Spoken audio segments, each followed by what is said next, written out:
Alright guys, TacticalRab back again today. I hope you're all doing well and enjoying your day so far. With the days ticking down to the start of the Major 4 qualifiers, Dashy raised a very interesting question as to some teams that OpTic sometimes practice against that really don't give their all in these practice sessions. We've heard some rumours the last few months or so that OpTic didn't really like to scrim the Paris Legion, didn't really like to scrim the New York Solidliners that often either, and only have their certain select scrim partners. And Dashy revealing that OpTic have sometimes cancelled scrims against teams that aren't really giving their all and getting in practice for both organisations. Very much enjoyed your thoughts in the comment section below. Hit the like button if you enjoy, subscribe if you're new as always, I would greatly appreciate it. Videos to the channel, thank you very much indeed for doing that one. Plenty to dive into today. COD League finally back in business. I honestly think this 2-week break was okay, given the fact that there's been a lot of roster stuff going down. A 2-week break with no roster situations is very dull indeed. Now this is honestly classic Vanguard, right, because we've seen the scan and repair issue, which I believe it just started coming around from the Black Ops Cold War season, right? I guess it's kind of when the CDL switched to PC or whatever, and everyone would get scan and repair all the time. The game would just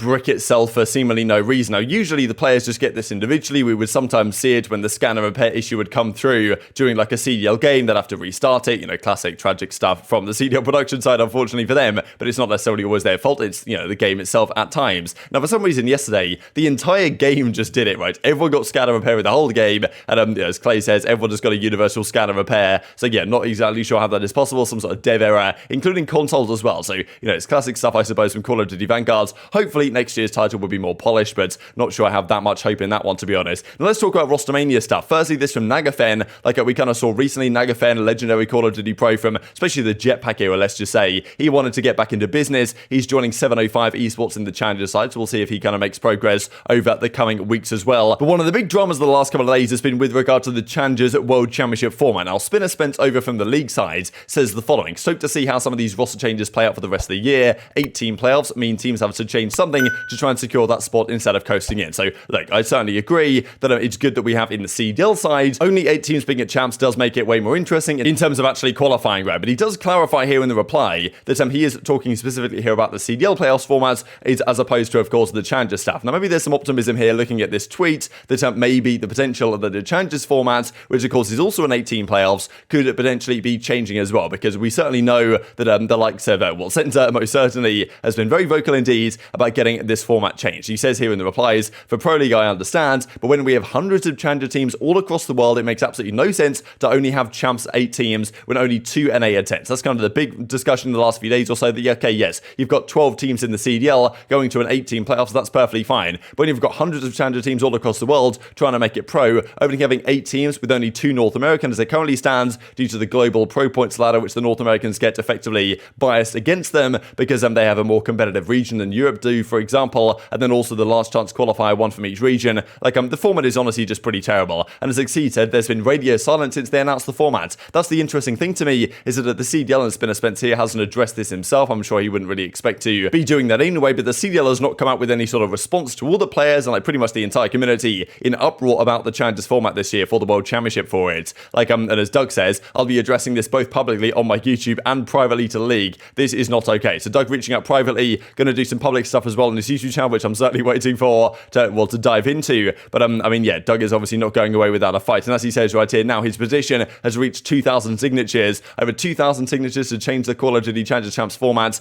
at Daniel's site at Spinner Spence, right? So we'll see if a kind of response comes. Like, surely they have to, right? Because that was the whole idea this year, especially at the start of the season with all these community updates, responding to the community complaints and concerns. Like, they can't surely ignore this forever, because, I mean, yeah, it's going to cause, well, more even backlash than it already has. And I'm going to keep talking about it until it goes away. So we'll see how that one goes going forward as well. Wanted to mention this as well. If you guys saw this the other day, the Cellium Index, the top players in terms of how many series, in terms of a percentage number, have they been positive in so far this season. These are the lowest numbers. I thought it was rather interesting just to look at real quick, because Los Angeles Thieves are all kind of negative on this, more series negative than they are positive. Kenny actually only at 38%. These are the lowest numbers in the entire league, though. I thought some of these were surprising. Now, of course, this doesn't tell the entire story of how good these players are, because let's say you're a CleanX, you're only going positive in 27% of your series out of 26 series played, which isn't great at all. But at the same time, CleanX could go, 105 in 106 and have unbelievable impact on the map during the series and still technically go negative and therefore, not qualify for the Cellium Index as is being described. Mostly here, of course, you'll see SMG players, the likes of, Asim, only 28% of series he goes positive, CleanX is 27%, John 21%, of course, some lesser kind of a number of series played here for the likes of estimate. Royalty, for example, Clayster only 1 out of his 8 series he went positive. Bance only 19%, Jimbo 16 or whatever percent as well. So generally SMG players you'll see here doesn't tell the entire story though, just because like, I mean, look, you can go negative, but still be very impactful. And as I say with CleanX, drop incredible numbers, but drop like a 0.95, and that's actually doing your job probably better than most other people in the league are doing their job. Let's dive into this situation then, right? So Subliners last night, they kind of do a new No Pressure documentary. Pretty cool watch actually about how things have been kind of going for them over the last couple of months or so. But we heard the rumors that came up when Kismet first joined this team that OpTic don't really like to play Subliners in scrims that much. And Rambo explained it to say that, okay, they were making so many roster changes that we effectively said, okay, we don't really want to scrim you guys until the roster changes are over, and then after they are over until Solidified, then we shall do it again. But OpTic certainly have some reservations about, well, scrimming and practicing against certain teams. We've heard earlier this season from Temp that OpTic just don't like to scrim them effectively, thinking, I imagine that Paris are just too easy and it's not good practice because you can just beat them without a second thought, to be honest, and therefore you're not really getting good practice in these situations. Now, another question that's been raised by Dashy is that some teams, supposedly in their practice, don't really give it their all, which is obviously a massive question mark, right? I mean, it's a big discussion really in many esports, in, let's just say, the North American region in general, that some teams turn up to practice and don't really, well, give it their 100% effort. Now, OpTic seem to believe that this has been the case this year with certain teams that are effectively, as Dashy describes here in a second, running down middle with their pistol and effectively just taking the mick, right, and not actually giving it their all effort. And that's the thing, if you're going to play up against them in a scrim match, you're not going to improve, they're not going to improve, what's really the point bothering? I've done, dude, this year I've done like a couple of times where I'm like, bro, I'm not playing another map after this. Like, these guys are not trying, I'm not wasting my time. Like, my coach is getting he's being like, nah, bro, like, we got to play this. You know what I'm saying? And I'm like, bro, this is like, no one is playing like this. Why am I preparing for something that's never going to happen, bro?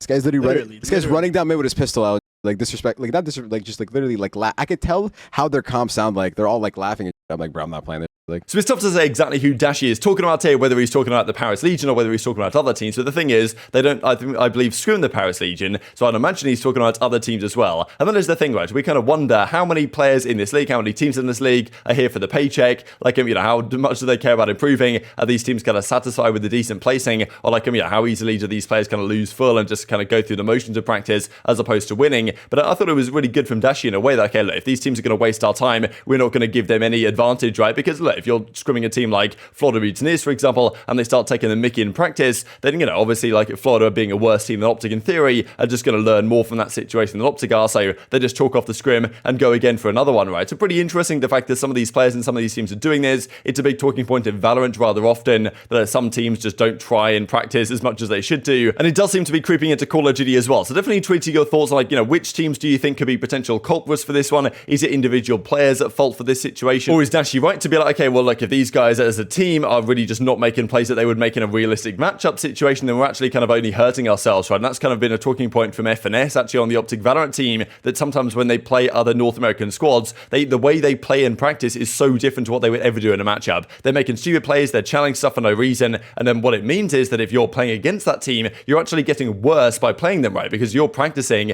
to take down tendencies of theirs that they would never do in a realistic situation, such as the running down mid with pistol situation that Dashy just described, right? Because, okay, it's a scrim, doesn't really matter so much, let's just do some stupid stuff, but I mean, realistically, that's obviously not the way to improve, right? So it's going to hurt these teams in the long run, and of course, if OpTic are getting on top of this, I'm sure that Rambo, kind of as a coach, is very much on top of this stuff. If teams are doing stupid stuff, okay, let's chalk it off, let's not scrim those guys ever again, or for at least the next couple of weeks, until they buck their ideas up. But yeah, tough to say which teams exactly might be the culprits for this one, but intrigued to your thoughts in the comment section below. Speaking of potential culprits, this is the way, as Jacob Hell points out, that Paris Legion can technically qualify for the World Championship. Let's say they go 5-0 in qualifiers and they win the major. They would go from the 20 points they currently have to 135 points, and that would potentially be enough if things go their way. So if New York were to go 3-2 and top 8 of the major, that would put them on 110. If Minnesota go 1-4, beating Florida, so it's a very specific set of results that have to happen for Paris to qualify, which of course are never going to happen. But I mean, look, they've even beat specific teams such that these teams don't get the result that they need. And I'm pretty sure Jacob maybe made a couple of mistakes in this, kind of analyzing it all, as he says, correction Florida need to go 1-4. They don't beat New York subliners, end on 120 points. Like, so, you know, effectively, it's a bit of a mess, really. But if they go 1-4, they will end on 120. And therefore, like, well, if Minnesota Rokkr end up on 120, Florida 130, and then LA Guerrillas go 0-5 and top 12 at the majors, they bomb out, and Los Angeles Thieves do a similar thing by beating Boston Breach, then Paris managed to play 7th or even 6th, depending on the situation, with 135. So, like, I mean, yeah, all we need to do is Paris to go 5-0, win the major, and then they'll be good to go. If they get an incredible amount of luck with all the other series as well. So, you know, it's still possible. Paris, you know, the hope is still there. Get our boy Donny Temp to the World Championship. Now, speaking of Paris, they could have had Hydra. Pretty sure they could have had Hydra and Pred actually a couple of years ago. Decided not to sign them though, because I guess they thought there were better options out there, which of course that turned out not to be the case. Classic Paris Legion situation. But again, Hydra so far this season has been very effective, I think, all this year. Like, I mean, look, obviously the actual results they've had have not been particularly special. They won the Prime Classic though, but Hydra's been a very good player, and as we talked about yesterday, will he leave? Will he go elsewhere? That is a big question mark right now. This also from Simp I thought was rather interesting. Is Simp getting overlooked as an MVP candidate? Like, I mean, his numbers this year are very good, especially like most recently. I think he's been very impactful actually for that FaZe team. Certainly up there with the best SMGs in the entire game. Like, I mean, Simp's always going to be in that category right at the end of the day. But the question is really to me, is he even an MVP candidate? Just because let's say FaZe do win Major 4 and they win the World Championship, it's just going to be Cellium that wins it. It's like, I mean, yeah, Simp might be like there or thereabouts in the ballpark, but Cellium is so far ahead of FaZe, of the rest of the FaZe guys, in the MVP race, I think, that Simp's going to have a hard time. But if Cellium falls off and Simp just turns up massively the last couple of stages, it's still very possible. And speaking of that, just before we close out the video, I thought this is rather interesting from the CDL Scrim Intel. He puts together his top 10 SMG list in Vanguard.